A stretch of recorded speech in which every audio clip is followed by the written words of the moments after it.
World test championship के final के अंदर कुछ ही दिन रह गए, लेकिन दूसरी तरफ जैसे जैसे फाइनल करीब आ रहा है वैसे इंडिया के जो प्लेयर्स हैं वो इंजर्ड पे इंजर्ड होते जा रहे हैं। अब वर्ल्ड टेस्ट चैंपियनशिप का फाइनल होना है जून के अंदर, दो टीमों के दरमियान में, इंडिया और ऑस्ट्रेलिया के दरमियान में ये फाइनल है। ऑस्ट्रेलिया के तो सारे प्लेयर फिट है, सारे प्लेयर जिसको कहते हैं, ज्यादातर उनके जो प्लेयर्स हैं वो आईपीएल खेल भी नहीं रहे, तो वो प्रॉपर फिट बैठे हुए हैं, वो वेट कर रहे हैं कि टेस्ट चैंपियनशिप का फाइनल आए और हम जिसको कहते हैं ना तैयारियां करें, फाइनल को खेलें। लेकिन दूसरी तरफ इंडिया के पहले ऑलरेडी टेस्ट की जो मेन टीम थी उसके अंदर से जसप्रीत बुमराह, ऋषभ पंत बाहर हो चुके हुए थे, उसके बाद श्रेयस अय्यर की इंजरी है तो श्रेयस अय्यर भी बाहर हो गए। ये तीन मेन मैं समझता हूं इंडिया की टेस्ट टीम के बल्लेबाज है। नंबर 4 के श्रेयस अय्यर, नंबर 5 के श्रेयस अय्यर, बॉलिंग के अंदर बुमराह लीड करते थे और ऋषभ पंत का बड़ा यूजफुल रोल हुआ करता था। और इंग्लैंड के अंदर तो ये बड़े जरूरी बल्लेबाज थे और बॉलर थे, लेकिन इन तीनों की भी कमी पूरी हुई नहीं थी। लेकिन एक और चीज होगी, वो क्या हुई मैं आपको बता देता हूं।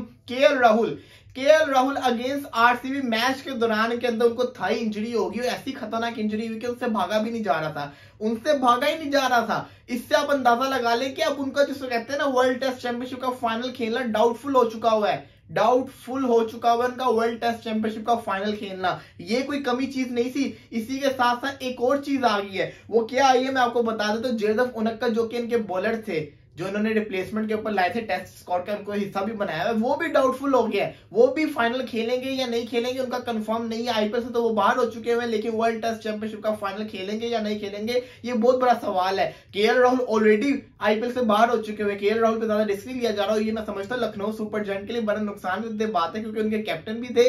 अब उनके लिए एकदम से जिसको कहते हैं ट्रैक पे वापस आना बड़ा मुश्किल हो जाए। लेकिन कहानी यहाँ पे खत्म नहीं हो रही, कहानी तो अभी शुरू हो रही है। शार्दुल ठाकुर केकेआर की तरफ से खेल रहे हैं, वो भी जिसको कहते हैं ना 100% फिट नहीं है, उनका भी इशू चल रहा था इंजरी का। उसके बाद टीम के अंदर वापस आए, बॉलिंग करते नजर नहीं आ रहे थे, उनकी बल्लेबाजी में जिसे कहते हैं ना वो जोहर नजर नहीं आ रहे। कहा जा रहा है कि वो 100% फिट नहीं है और वो भी टेस्ट टीम का हिस्सा जो वर्ल्ड टेस्ट चैंपियनशिप का फाइनल खेलेगी। इसी के साथ साथ केकेआर की उमेश यादव, ये भी जिसको कहते हैं 100% फिट नहीं है, इनका भी जिसको कहते हैं डाउटफुल हुआ है कि वर्ल्ड टेस्ट चैंपियनशिप का फाइनल खेलेंगे या नहीं खेलेंगे। अब सवाल ये कि ये सारे इंडिया के मेन बॉलर्स हैं। अगर आप देखें, शार्दुल ठाकुर हो गए, उमेश यादव हो गए, जयदेव उनक्का, ये स्क्वाड के अंदर 3 इनके फास्ट बॉलर्स है।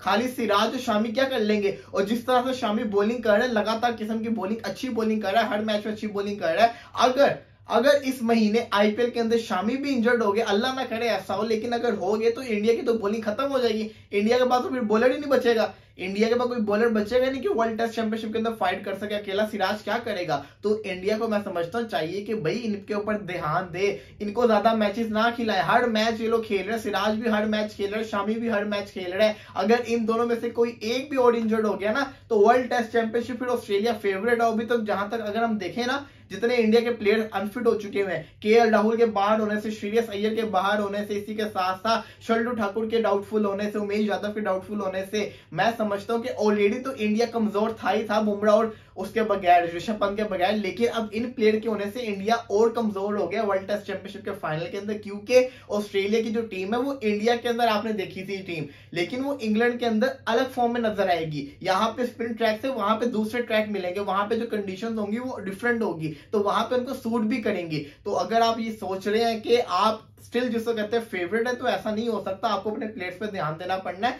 प्लेयर्स को बचाना पड़ना है। यहाँ पे कोई और प्लेयर को कुछ हो गया ना, बेशक मैं समझता हूँ जिनके रहने को उन्होंने वापस लेकर आए टीम के अंदर, श्रेयस अय्यर की कमी पूरी करेगा, चलो समझ आ गई। लेकिन आपके पास कोई ऐसा बल्लेबाज है नहीं जो ऋषभ पंत की कमी पूरी करे। ऋषभ पंत की कोई कमी पूरी कर ही नहीं सकता इस टीम के अंदर। इसी के साथ साथ कोई ऐसा बॉलर भी नहीं जो बुमराह की कमी पूरी करे। बुमराह ने इंग्लैंड में जाके क्या किया था आप सब जानते, कैसी बॉलिंग की थी। इसी के साथ साथ आपके पास कोई ऐसा मैं समझता हूं कि है ही नहीं ऑलराउंडर जो शार्दुल ठाकुर की कमी पूरी करे। और केएल राहुल का भी बड़ा यूजफुल रोल होता है। तो लेट्स सी, देखते हैं क्या होगा। फिलहाल मुझे लगता है कि ना ऑस्ट्रेलिया के लिए बहुत आसान हो गया वर्ल्ड टेस्ट चैंपियनशिप का फाइनल जीतना, क्योंकि इंडिया के प्लेयर्स इंजर्ड पे इंजर्ड होते जा रहे हैं। अगर केएल राहुल फिट ना हुए, अगर जिसको कहते हैं जयदेव उनक्का, उमेश यादव, शार्दुल ठाकुर, ये सारे फिट ना हुए, तो इंडिया के लिए बहुत मुश्किल हो जाएगा वर्ल्ड टेस्ट चैंपियनशिप का फाइनल जीतना। दूसरी तरफ पाकिस्तान के फकर जमान ने मेला लूट लिया। फकर जमान ने पिछले 3 मैचेस में 3 सेंचुरियां मारी थी, लेकिन अब उस मेवे का जिसको कहते हैं ना अजर उनको मिल गया। वो क्या है कि टॉप 5 के अंदर फखर जमान आ चुके हुए, नंबर 2 के ऊपर फखर जमान आ चुके हुए, नंबर 1 के ऊपर बाबर आजम है, नंबर 2 के ऊपर फखर जमान है आईसीसी रैंकिंग के अंदर, नंबर 3 के ऊपर रॉसी वेंडरसन है, नंबर 4 के ऊपर शुभमन गिल है और नंबर 5 के ऊपर है इमामुल हक। तो मतलब पाकिस्तान के टॉप 3 के बल्लेबाज टॉप 5 के अंदर है। इससे आप अंदाजा लगा ले कि पाकिस्तान के टॉप 3 बल्लेबाज किस हद तक कितनी खतरनाक फॉर्म के अंदर। आज पाकिस्तान वर्सेस न्यूजीलैंड का तीसरा ओडीआई मैच है कराची के अंदर। तो आज फखर जमान के पास एक और मौका है, बाबर आजम का मौका है, इमामुल हक के पास मौका है कि अच्छी परफॉर्मेंस दिखाए। आज पाकिस्तान को सीरीज भी जीतनी है, 11 साल के बाद पाकिस्तान सीरीज जीतेगा अगेंस्ट न्यूजीलैंड। तो ये बड़ा जिसको कहते हैं ना इम्तिहान है, फाइनली आज जीते और फखर जमान को बहुत बहुत मुबारकबाद हो। एक बहुत बड़ा एजाज है, मैं समझता हूँ कि कहां थे ओडीआई के अंदर एकदम कहां से कहां आए, वापस अपनी फॉर्म को लेकर आए और वर्ल्ड कप के ईयर के अंदर फॉर्म वापस आना ये बहुत बड़ी बात होती है। तो मैं बड़ा खुश हूँ फखर जमान के। लेट्स सी देखते हैं क्या होगा। फखर जमान ने इस साल के अंदर 3 सेंचुरियां मार दी है, अब देखना यह है कि आगे और कितनी मारेंगे। फिलहाल के लिए मुझे इजाजत दीजिए, इंशाल्लाह थोड़ी देर बाद दोबारा हाजिर होंगे, तब तक के लिए अल्लाह हाफिज।